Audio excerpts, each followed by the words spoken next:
Alléluia. Nous disons shalom à toutes, shalom à tous. Nous voulons souhaiter aux unes et aux autres la bienvenue au centre évangélique Le Verbe Divin. Que la paix du Seigneur soit notre partage et que cette même paix soit le partage également de tous les bien-aimés qui nous suivent via le média, via le net.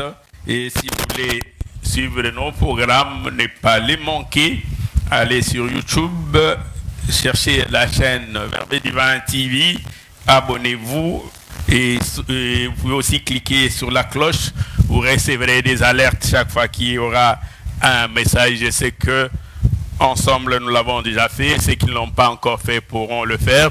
YouTube, vous cherchez la chaîne Verbe Divin TV. Alléluia. Gloire soit rendue à notre Seigneur. Je voudrais en ces jours nous proposer deux textes de lecture. Ces deux textes sont tirés de l'Ancien Testament et dans les livres des prophétiques. J'aimerais qu'on lise deux prophètes particuliers. Nous allons lire les livres du prophète Joël. Joël, le 2e chapitre, nous lirons du 20e au 23e verset. Les livres du prophète Joël, le 2e chapitre, du 20e au 23e verset. Et pour cette première partie, nous lirons ensuite Zacharie, le 8e chapitre, du 4e au 12e verset. Zacharie, le 8e chapitre, du 4e au 12e verset. Si vous avez trouvé, nous pouvons lire ensemble. Est-ce que quelqu'un a trouvé les livres du prophète Joël? Joël et Zacharie, bien sûr, font partie de 12 petits prophètes par rapport à leurs écrits. Il y a 4 qui sont classés comme de grands prophètes, comme Ésaïe, comme Jérémie, comme Ézéchiel et Daniel. Et Joël est dans la suite des petits prophètes par rapport à leurs écrits. Il vient juste après le prophète Osée, parmi les 12 petits prophètes. Si vous avez trouvé, nous pouvons lire Joël chapitre 2. Nous sommes d'accord? Est-ce que je peux lire? Est-ce que je peux lire Joël chapitre 2? La Bible dit dans Joël chapitre 2, à partir du 20e verset, « J'éloignerai de vous l'ennemi du nord. Je les chasserai vers une terre aride et déserte. Son avant-garde de la mer orientale, son arrière-garde de la mer occidentale, et son infection se répandra. Sa puanteur s'élèvera dans les airs parce qu'il a fait de grandes choses. Terre, ne crains pas, sois dans l'allégresse et réjouis-toi, car l'Éternel fait de grandes choses. Bêtes des champs, ne craignez pas, car les airs reverdiront, car les arbres porteront leurs fruits. Les figuiers et la vigne donneront de richesse. Verset 23. Et réjouissez-vous en l'Éternel, votre Dieu, car il vous donnera la pluie en son temps. Il vous enverra la pluie de la première et de l'arrière-saison comme autrefois. Zacharie, toujours parmi les 12 petits prophètes, il est parmi les 3 derniers. Il y a Agé, Zacharie et Malachie, le dernier. Zacharie, le 8e chapitre, à partir du 4e verset, la Bible dit « Ainsi parle l'Éternel des armées. Des vieillards et des femmes âgées s'assiéront encore dans les rues de Jérusalem. Chacun les bâtons à la main à cause du grand nombre de leur jour. Verset 5. Les rues de la ville seront remplies de jeunes garçons et de jeunes filles jouant dans les rues. Ainsi parle l'Éternel des armées. Si la chose paraît étonnante aux yeux du reste de ces peuples en ces jours-là, sera-t-elle de même étonnante de la part de l'Éternel? Ainsi parle l'Éternel des armées. Voici, je délivre mon peuple du pays de l'Orient, du pays du soleil couchant. Je les ramènerai. Ils habiteront au milieu de Jérusalem. Ils seront mon peuple. Et je serai leur Dieu avec vérité et droiture. Ainsi parle l'Éternel des armées. Fortifiez vos mains. Vous qui entendez aujourd'hui ces paroles de la bouche des prophètes qui parurent au temps où fut fondée la maison de l'Éternel des armées, où le temple allait être bâti. Verset 10. Car avant ces temps, le travail de l'homme ne recevait pas sa récompense et les salaires des bêtes étaient nuls. Il n'y avait point de paix pour ceux qui entraient et sortaient à cause de l'ennemi. Et j'ai lâché tous les hommes les uns contre les autres. Verset 11. Maintenant, je ne suis pas pour les restes de ces peuples comme j'étais dans le temps passé, dit l'Éternel des armées. Car les sémailles prospéreront.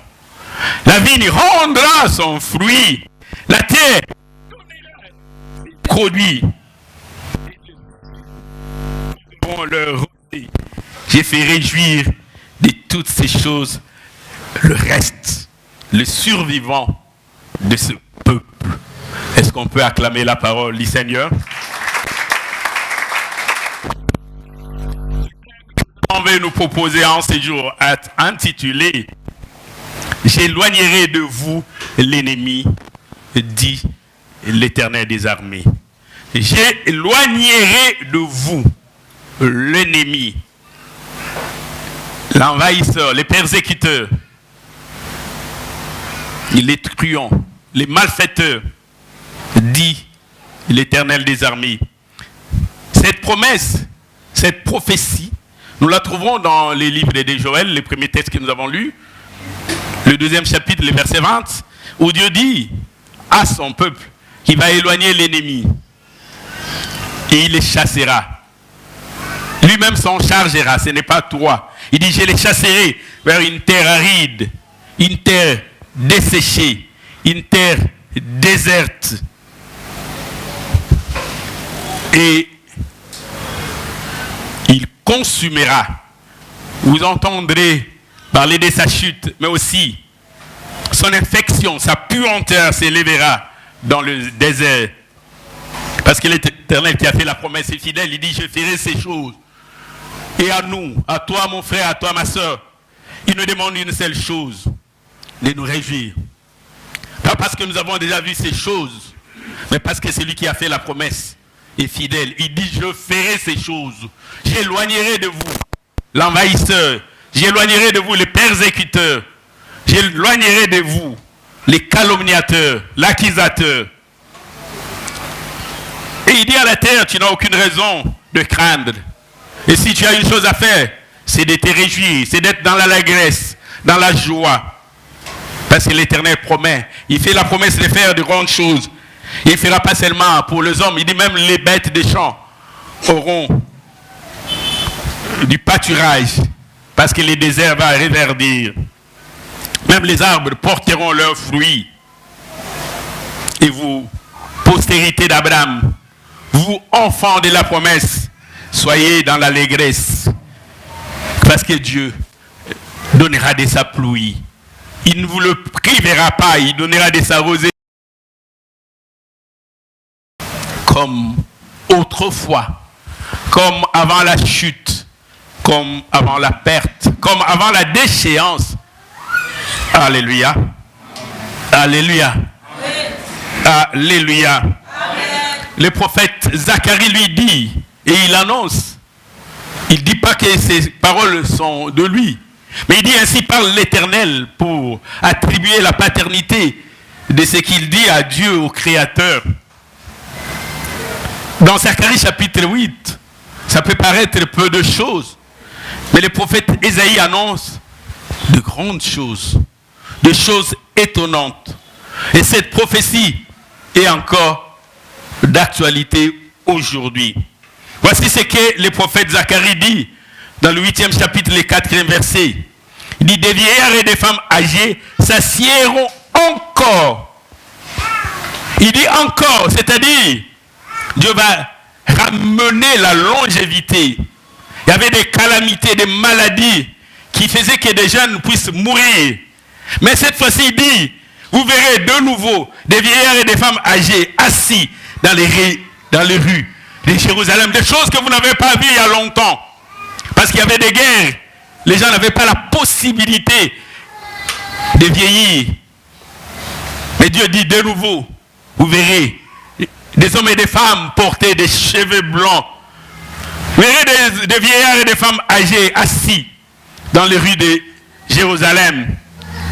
Chacun les bâtons à la main. Et le prophète Zacharie dit, à cause du grand nombre de leurs jours, à cause de leur longévité, ils survivront. Vous verrez. J'aimerais nous le dire encore en ces jours, comme Zacharie l'avait dit. Vous verrez de nouveau des vieillards. Je venais dire à cette assemblée des saints réunis en ces lieux, vous verrez de nouveau des femmes âgées. Les gens ne mourront pas jeunes. Et voici ce que le prophète ajoute dans Zacharie chapitre 8, le 5e verset. Il dit, les rues de la ville seront remplies de jeunes garçons et des jeunes filles jouant dans la rue. Pendant les guerres, pendant les calamités, on ne voyait plus de jeunes gens dans la rue. Pendant qu'il y avait des maladies contagieuses, les rues étaient désertes. Il était interdit, chaque parent gardait son enfant à la maison. Parce qu'il disait la contagion est dans la rue. Parce qu'il disait il y a la guerre, il y a des affrontements dans la rue, il y a des morts dans la rue. Chaque parent mettait ses enfants à l'abri. Mais le prophète Zacharie dit, vous verrez de nouveau, et les rues de la ville seront remplies de jeunes gens, des jeunes garçons et des jeunes filles jouant dans la rue. On n'aura plus peur des calamités, on n'aura plus peur des maladies, on n'aura plus peur des guerres. Nous laisserons nos enfants libres de jouer dans la rue, parce que Dieu aura fait de grandes choses. Et est-ce qu'il y a quelqu'un qui me comprend? Est-ce qu'il y a quelqu'un qui me comprend en ces lieux? Est-ce qu'il y a quelqu'un qui me comprend? Est-ce qu'il y a quelqu'un qui croit en cette prophétie? Est-ce qu'il y a quelqu'un qui croit en cette parole de Dieu? Il dit, vous verrez de nouveau les enfants dans leur cours de l'école, pendant la récréation, ils pourront de nouveau jouer librement, sans aucune crainte, sans mesure barrière, sans geste de restriction. Dieu dit, il fera de grandes choses. Non seulement vous verrez des vieillards et des femmes âgées dans les rues, assis avec leurs bâtons, à cause de leur longévité. Mais il dit, vous verrez de nouveau les jeunes gens jouer dans la rue. Ce qui leur était interdit hier, je suis en train de nous dire, ne le sera plus demain. Les parents permettront à leurs enfants d'aller librement dans leurs aires de jeu. Parce que Dieu va faire de grandes choses. Alléluia. Est-ce qu'il y a quelqu'un qui croit que Dieu est capable de faire ces choses? Est-ce qu'il y a quelqu'un qui croit que Dieu est capable de faire ces choses? Est-ce qu'il y a quelqu'un qui croit en cette prophétie, qui dit que Zacharie a annoncé, et moi je l'annonce encore, dans peu de temps. Je l'ai dit, dans peu de temps, vous verrez de nouveau des jeunes gens jouer librement, sans restriction, sans geste barrière. Les parents laisseront leurs enfants, parce que Dieu va faire de grandes choses. Et il dit dans le verset 6, Zacharie, chapitre 8, verset 6, il dit, si la chose paraît étonnante aux yeux du reste de ces peuples en ces jours-là, la chose paraît étonnante. Est-ce que cette chose-là arriverait-elle? Comme ces jours-là, lorsque l'homme de Dieu, le prophète Élisée, avait annoncé l'abondance à Samarie, l'officier sur lequel s'appuyaient les rois avait dit, quand bien même l'Éternel ouvrirait des écluses des cieux, pareille chose arriverait-elle? Les gens sont en train de se demander, est-ce que pareille chose arriverait-elle? Ésaïe dit si la chose paraît étonnante aux yeux du Fils de l'homme. Mais Ésaïe dit clairement, si la chose paraît étonnante au reste du peuple, c'est qui n'était pas parti en captivité, c'est qui n'avait pas été déporté, mais aussi nous, en ces lieux, qui avons survécu à toutes sortes de calamités, à toutes sortes de maladies, à ces restes. Il dit, même si la chose peut paraître étonnante, il dit, pour l'Éternel, il n'y a rien d'étonnant. Alléluia.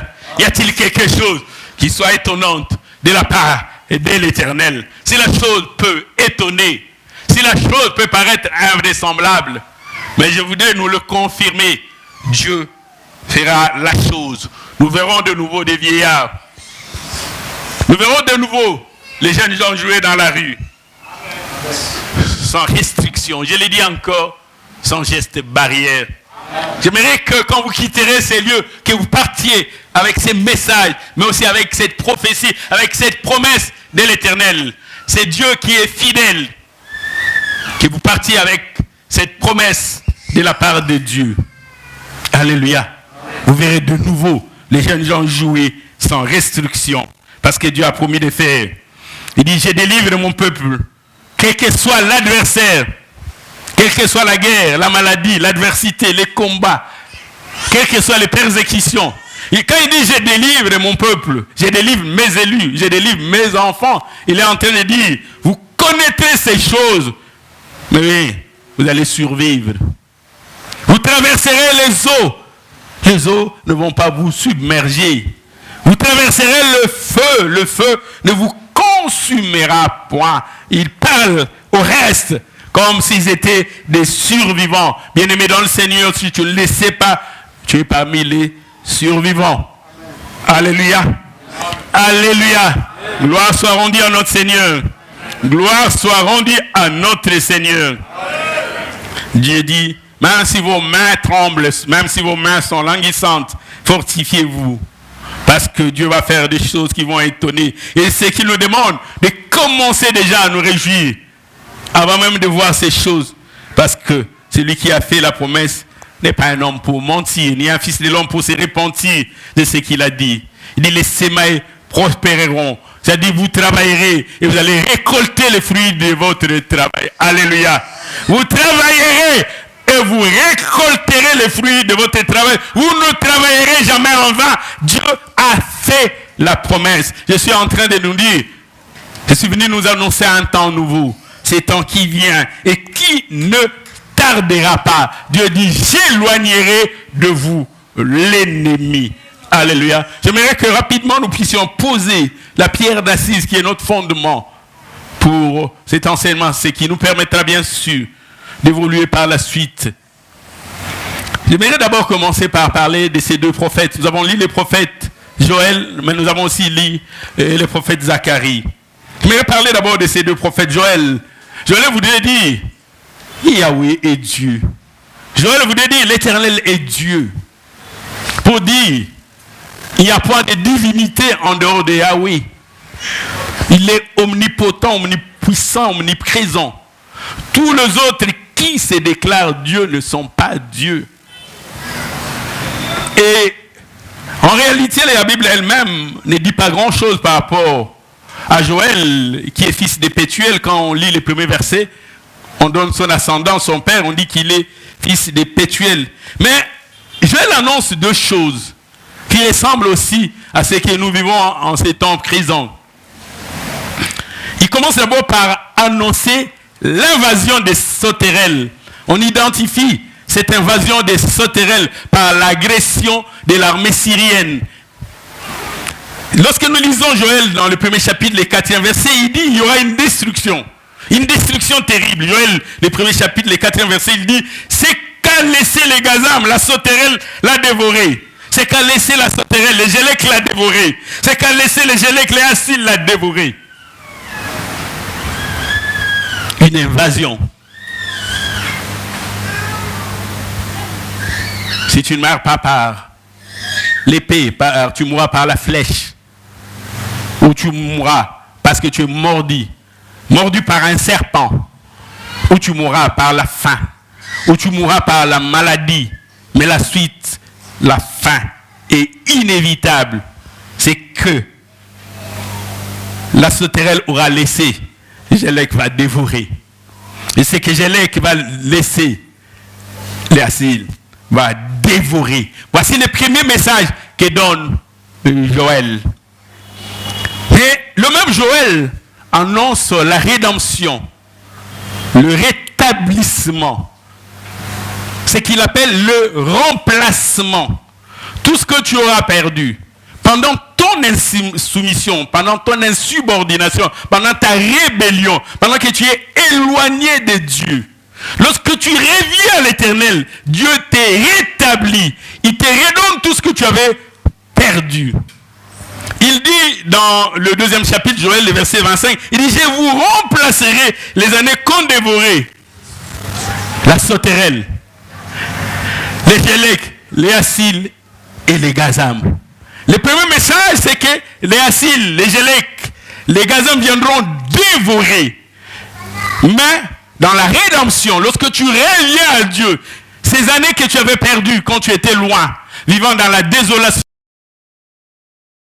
dans le manque de tout, dans la tristesse, dans le deuil, dans la désolation, ces années qui sont comme une parenthèse de ta vie, il dit, il va te le remplacer. Il va te le restituer. Il va te remettre tout ce que tu avais perdu. Que ce soit la richesse, la santé, le bien. Il va te le remplacer. Le deuxième prophète, c'est le prophète Zacharie. Zacharie, son nom voudrait dire, Yahweh s'est souvenu. L'Éternel s'est souvenu. Adonai s'est souvenu.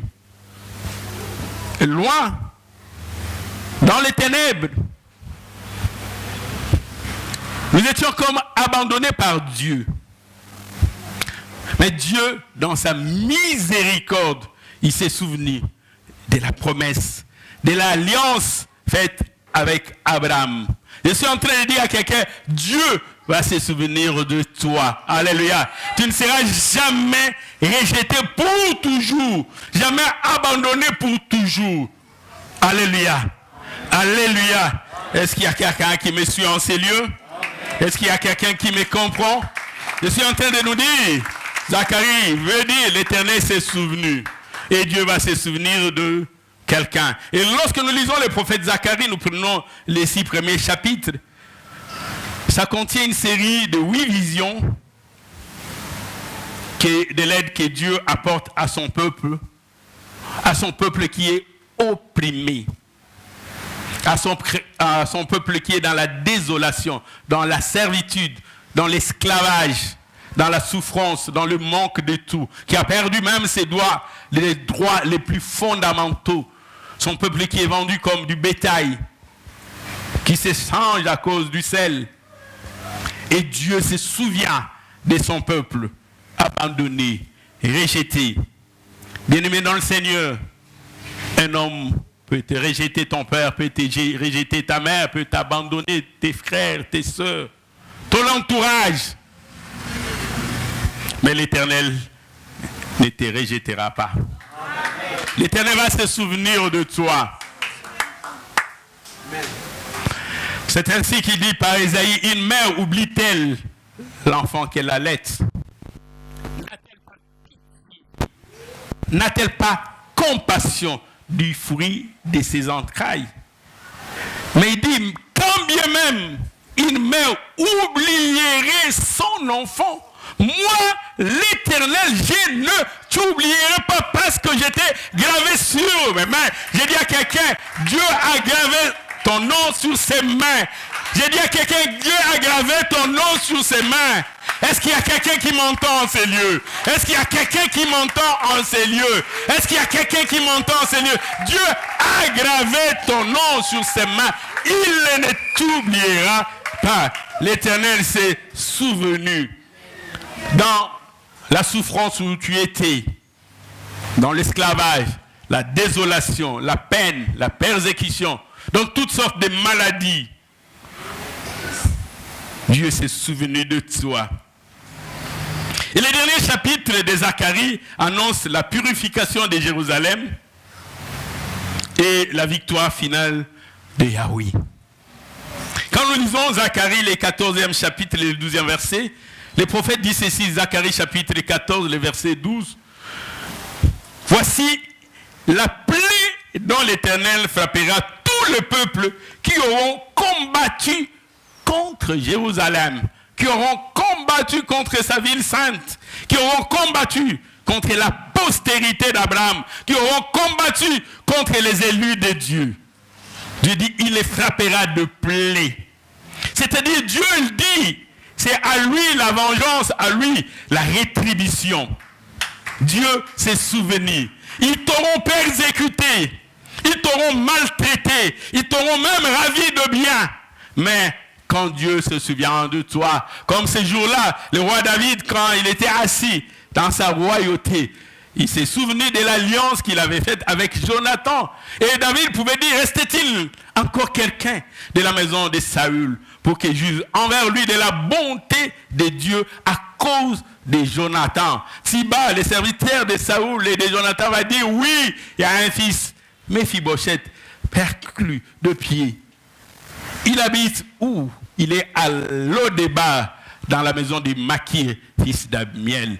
Dieu va se souvenir de quelqu'un. Je suis en train de dire, quelle que soit ton oppression, quels que soient les combats, les difficultés dans lesquelles tu es, que tu traverses, que tu vis, je suis en train de dire à quelqu'un, les ténèbres ne régneront pas pour toujours. Je dis à quelqu'un, les ténèbres ne régneront pas pour toujours. Dieu va se souvenir de toi. Le peuple qui marchait dans les ténèbres avait une grande lumière sur ceux qui habitaient le pays de l'ombre et de la mort. Une lumière resplendit. Voici la plaie dont l'Éternel frappera tous les pays qui auront combattu Jérusalem. Il dit, leur chair tombera en pourriture, tandis qu'ils seront sur leurs pieds. Il dit, leur chair commencera à se désintégrer.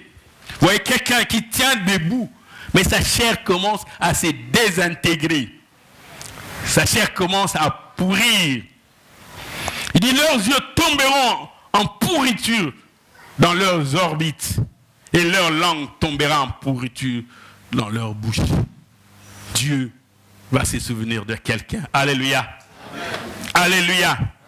Il dit, j'éloignerai de vous l'ennemi, dit l'Éternel. Je vais dans un deuxième point évoquer deux termes essentiels, deux concepts qui se trouvent dans cette portion des Écritures pour que nous puissions évoluer sur le même pas. Il y a d'abord le terme ennemi, ensuite le verbe éloigner. C'est vrai, souvent quand on parle de l'ennemi, on le voit dans son sens strict, comme une personne hostile, dans son sens strict, comme l'adversaire, comme les détracteurs, les rivaux, l'opposant, le pourfendeur. L'ennemi est personnifié, c'est une personne. Mais dans son sens large, l'ennemi n'est pas forcément une personne. Ça peut être une attitude, ça peut être une chose, ça peut être une maladie. Comme les querelles et les disputes sont les ennemis. Les querelles et les disputes sont les ennemis de la quiétude et de la paix. Ennemi donc, dans son sens là, je voudrais dire, ce qui veut nuire. Tout ce qui peut te nuire, c'est ton ennemi. Ce qui peut te causer du tort. Comme un athlète qui a une compétition, au réveil, il a une foulure. Il ne peut pas aller compétir. Et donc cette foulure est comme un ennemi par rapport à la compétition. Mais l'ennemi, c'est aussi le contraire d'une chose. Ce qui entre en opposition d'une chose, comme on l'a dit, l'eau est l'ennemi du feu. Parce que les deux ne peuvent pas exister. Quand il y a le feu et que vous amenez l'eau, le feu s'éteint. De sorte que, en prenant cette prophétie que Dieu nous donne par Joël, considérée dans son sens large, Dieu parle des ennemis physiques, mais aussi de tous les ennemis, tout ce qui peut s'élever en adversité contre nous. Comme l'ennemi de la santé, c'est la maladie. Comme l'ennemi de la richesse, c'est la pauvreté. Et l'ennemi de la paix sont les disputes, sont les querelles, sont les guerres. Et quand Dieu dit « il éloignera l'ennemi », il prend l'ensemble de ces choses ennemies dans son sens large, mais aussi dans son sens strict. Mais Dieu utilise le concept éloigné, le verbe éloigner. Ça aurait été bon, à mon avis, que Dieu dise « je détruirai l'ennemi ». On n'en parlera plus. Mais Dieu dit « je l'éloignerai ».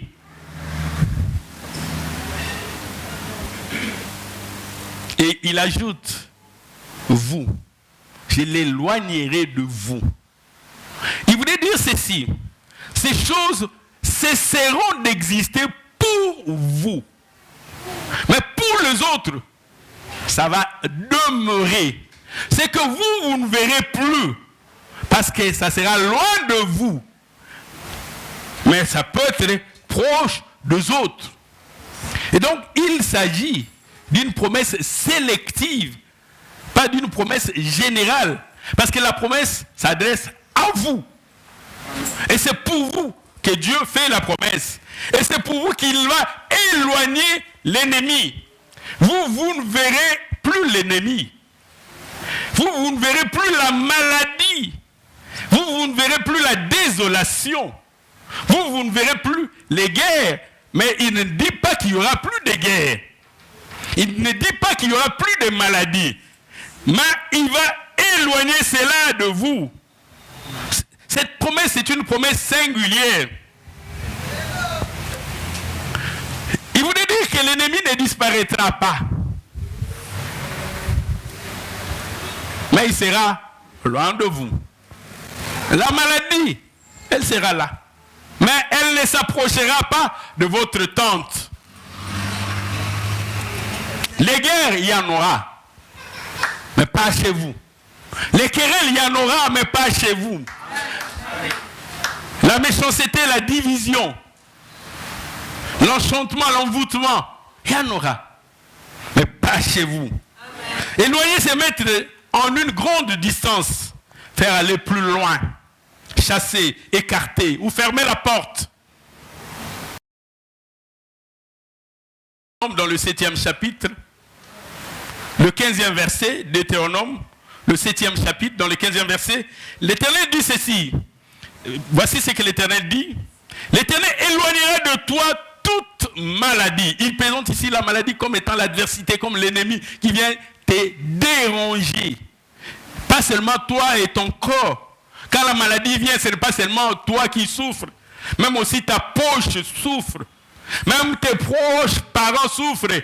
Ils peuvent même manquer le sommeil, ils peuvent manquer l'appétit à cause de toi. La maladie, quand elle vient, elle ne frappe pas seulement toi. Elle te frappe.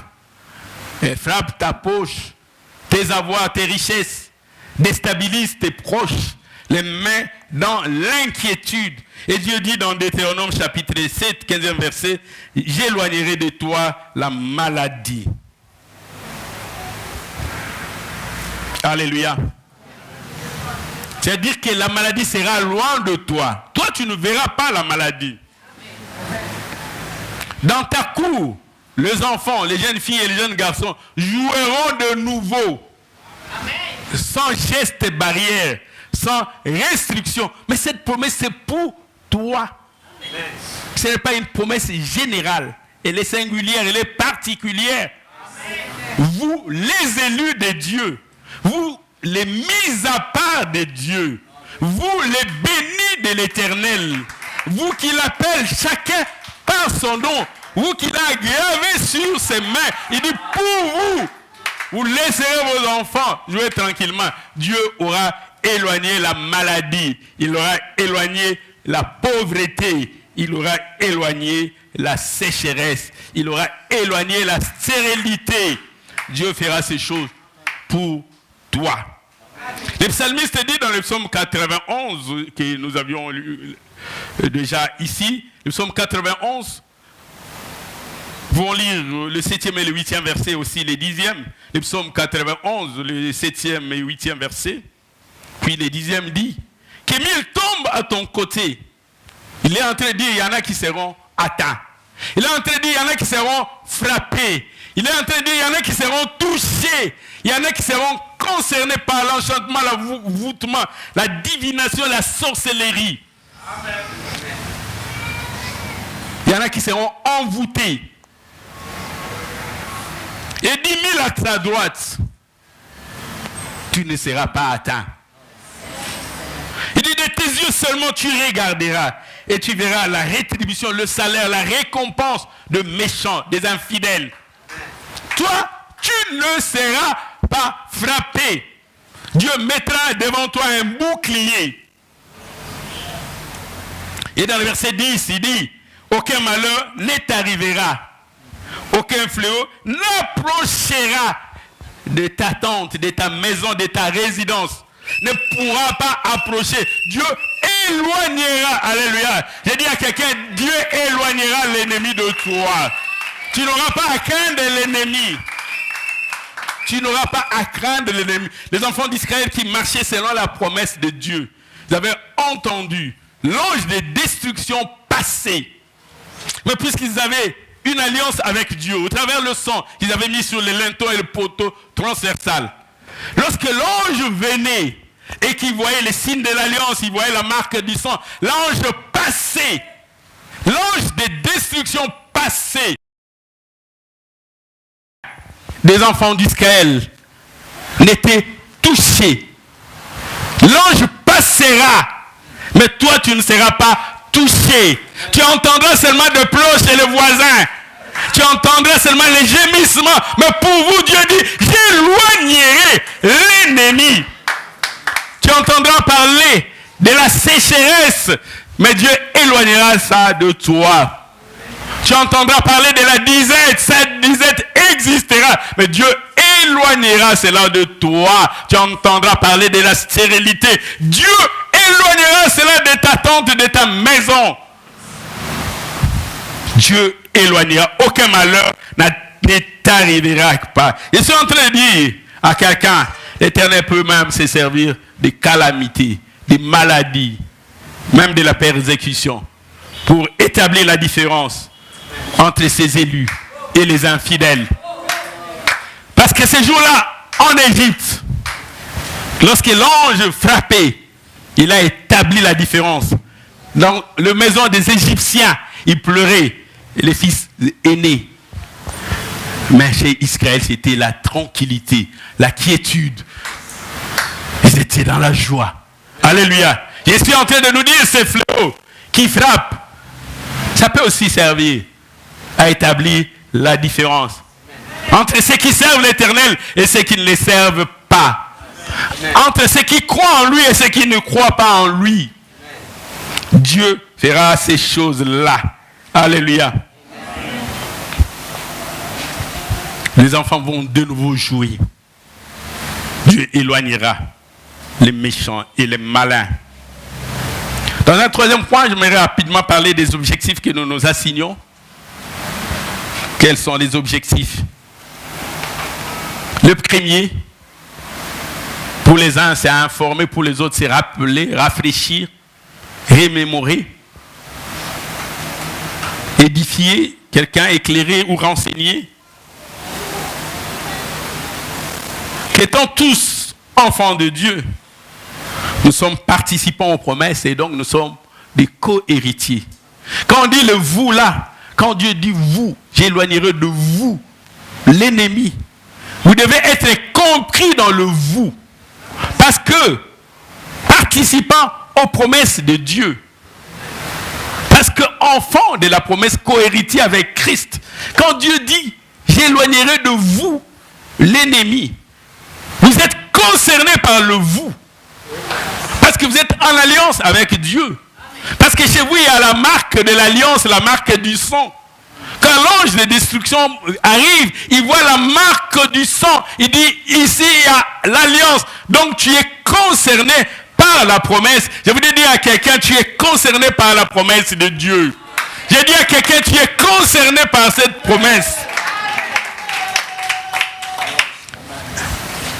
Jean, l'apôtre dit dans l'évangile de Jean, le premier chapitre, le 12e verset, il dit, il parle de la parole qui a été faite chair, qui a vécu au milieu de nous, remplie de lumière et de magnificence. Les siens ne l'ont pas reçu. Mais il dit dans le premier chapitre, le 12e verset, il dit, mais à tous ceux qui l'ont reçu, à ceux qui croient en son nom, elle, la parole ou le verbe incarné, a donné le pouvoir de devenir enfant de Dieu. Comme toi, tu as cru. Je suis en train de nous dire, tu es devenu enfant de Dieu. Cette promesse te concerne. Jean chapitre 3, verset 16 dit, car Dieu a tant aimé le monde qu'il a donné son Fils unique. Il a tant aimé le monde. Je suis en train de te parler de l'histoire de l'amour de Dieu. C'est une histoire d'amour de Dieu vis-à-vis de ses enfants. Il l'a tant aimé. À ceux qui l'ont reçu, à ceux qui croient en son nom, vous devenez, vous étiez des créatures de Dieu. Mais Dieu fait de nous, de ses enfants. Et puisque par la foi nous sommes postérité d'Abraham, donc nous sommes des enfants de la promesse. Quand Dieu fait la promesse, cette promesse nous concerne. Quand l'ennemi du non viendra, il ne nous approchera pas. Parce que je suis enfant de la promesse. Dieu a dit, il éloignera de moi l'ennemi du non. Quand il y aura des maladies, des calamités, cela ne pourra pas m'atteindre. Parce que Dieu a dit, il éloignera. Je suis enfant de la promesse. J'ai un lien d'amour avec mon Père. Et Paul aux Romains, dans le 8e chapitre, le 17e verset, dit ceci, l'épître de Paul aux Romains, le 8e chapitre, le 17e verset, Romains chapitre 8, verset 17, si vous avez trouvé, on peut lire, la Bible dit, oh, si nous sommes enfants, nous sommes aussi héritiers. À ceux qui l'ont reçu, à ceux qui croient en son nom, il leur a donné le pouvoir de devenir enfants de Dieu. Oh, si nous sommes enfants, nous sommes aussi héritiers. Alléluia, tu es un héritier. Héritier de Dieu. Et co-héritier avec Christ. Mais la condition, c'est d'accepter de le suivre, de souffrir avec lui, et de le prendre comme modèle. Mais nous sommes héritiers. Si nous sommes enfants de Dieu, cette promesse nous concerne. Je peux rappeler à Dieu cette promesse-là parce que je suis son enfant. Et Paul aux Éphésiens dit ceci, dans le 3e chapitre, le 6e verset, épître de Paul aux Éphésiens, le chapitre 3, le 6e verset, il dit ceci. C'est mystère. C'est que les païens sont co-héritiers. C'est un mystère. Comment les incirconcis, comment les gentils, les nations peuvent devenir des héritiers. Amen. Ces oliviers qu'on a greffés à l'arbre, qui au départ n'était pas un olivier sauvage. On prend une branche, on dit toi aussi branche, tu porteras le même fruit. Amen. On m'avait ramassé, on est venu me coller à l'olivier. On dit puisque tu es collé, toi aussi tu porteras le même fruit. J'ai dit à quelqu'un, toi aussi tu porteras le même fruit comme l'olivier sauvage. Nous qui avons été greffés, babamba biso, et nous portons le même fruit. Et donc nous avons le même promesse. Alléluia. C'est un mystère. Un mystère que tous ne comprennent pas forcément. Et il dit, forme un même corps et participe à la même promesse en Jésus-Christ. J'aimerais que nous puissions relire cela. Éphésiens, épître de Paul aux Éphésiens, chapitre 3, le verset 6. Il dit, ce mystère, c'est que les païens sont co-héritiers. Comment cela? Comment cela? Et forment un même corps. Christ a renversé les murs de séparation et de l'inimitié et des deux. Il n'en a fait qu'un. De sorte qu'il n'y a plus d'hommes libres et des esclaves. Il n'y a plus des circoncis et des incirconcis. Nous formons un même corps. Et il ajoute à la fin du 6e verset d'Éphésiens chapitre 3, et participe à la même promesse en Jésus-Christ. Nous sommes participants à la même promesse. Dieu éloignera les maladies de nous. Dieu éloignera les calamités. Dieu éloignera le guerre, mais aussi le dérin, les sorciers, les marabouts, les enchanteurs, ceux qui pratiquent les sciences occultes, ceux qui invoquent le mort. Pas seulement l'ennemi personnifié, mais aussi toutes sortes d'adversités, que ce soit les maladies, la pauvreté, la stérilité, la sécheresse. Dieu dit, j'éloignerai ça de vous. Et l'épître aux Éphésiens dit, même si d'après notre nature, par rapport à notre descendance, nous n'étions pas attachés, nous n'étions pas les enfants de la promesse, mais par l'œuvre de la croix, nous sommes devenus de co-héritiers. Alléluia. Je suis en train de dire à quelqu'un, tu es enfant de la promesse. J'ai dit à quelqu'un, tu es l'enfant de la promesse. Quelqu'un te dira, non, ça concerne les 12 tribus. Non, cela ne nous concerne pas. Je suis venu te dire, tu es un enfant de la promesse. Amen.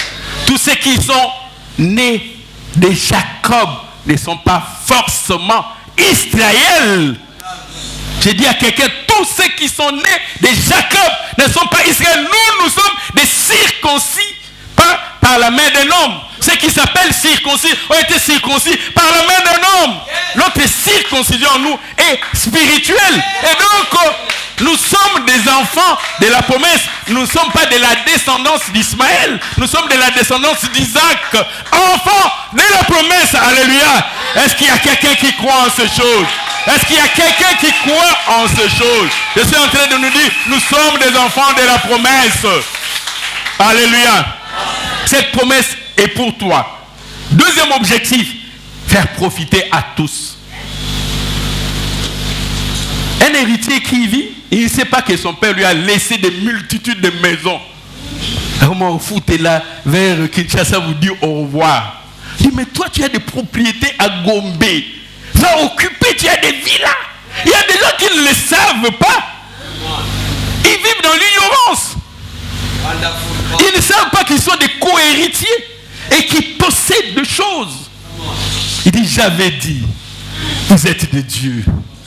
Vous êtes des fils du Très-Haut, mais il dit, cependant, malheureusement, quand je vois comment vous vivez, vous ne reflétez pas ce que vous êtes. Dieu vous a aimé les premiers. Il n'a pas attendu que vous veniez à lui.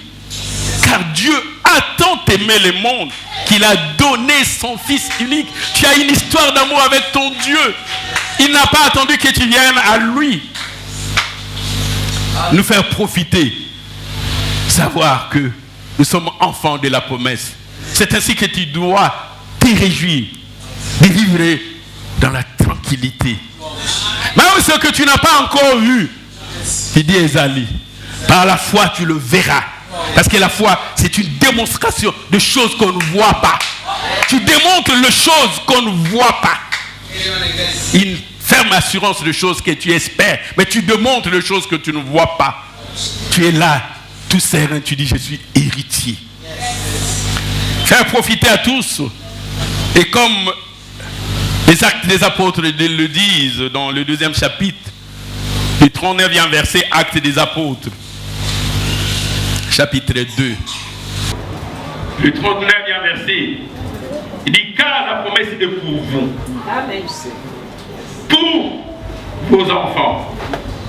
Pour tous ceux qui sont au loin. En aussi grand nombre que le Seigneur notre Dieu vous appellera. On ne va pas compter 144 000 ou 120 par tribu. Non, l'effectif est atteint. Il n'y a plus de place. Et d'ici, il n'y avait pas de place, je vous l'aurais dit. Je m'en vais. Vous préparez de la place parce que là où je sais que vous y soyez, pour que ma joie soit parfaite. Il veut que ta joie soit parfaite. Yes. Sa joie sera parfaite quand vous serez là où il est. Yeah. Amen. Cette promesse est pour vous. Yes. Amen. Pour vos enfants. Pour tous ceux qui sont au loin. Amen. Un aussi grand nombre, au nom effectif et coquité. Venez encore. Parce que l'héritage est tellement grand, tellement abondant, Yes. et même surabondant, Amen. que nous saurons l'épuiser. Et un aussi grand nombre, venez et aussi latter. Alléluia. Amen. Cette promesse est pour vous. Bien-aimés dans le Seigneur, saisissons encore cette opportunité pour faire bien, pour que chacun de nous, aussi de nos enfants et de nos descendants, puisse bénéficier de cette promesse. Comme le prophète Ésaïe l'a dit dans le 55e chapitre, le 6e verset, livre du prophète Ésaïe, chapitre 55, le 6e verset dit, cherchez l'Éternel pendant qu'il s'y trouve encore. Il voulait dire ceci, carpe diem, profitez pendant que vous avez encore l'opportunité d'entrer dans l'arche. Yes. La porte n'est pas encore fermée. Amen. Entrez, vous serez sauvés 7 jours encore. Après l'arche sera fermée. Cherchez l'Éternel pendant qu'il se trouve encore. Évoquez-le pendant qu'il est encore prêt. Alléluia. Amen. Saisissez cette occasion. Saisissez cette opportunité. Dieu nous donne une nouvelle chance, une nouvelle occasion de saisir toutes les promesses qui nous ont été données. Parce qu'il nous aime tellement. Il nous aime tellement. Est-ce qu'on peut tous se tenir debout pour dire merci à ce Dieu qui nous aime tellement? Tenons-nous tous debout, de manière qu'on puisse se tenir debout. Nous allons remercier Dieu. Nous allons lui rendre des actions de grâce. Nous allons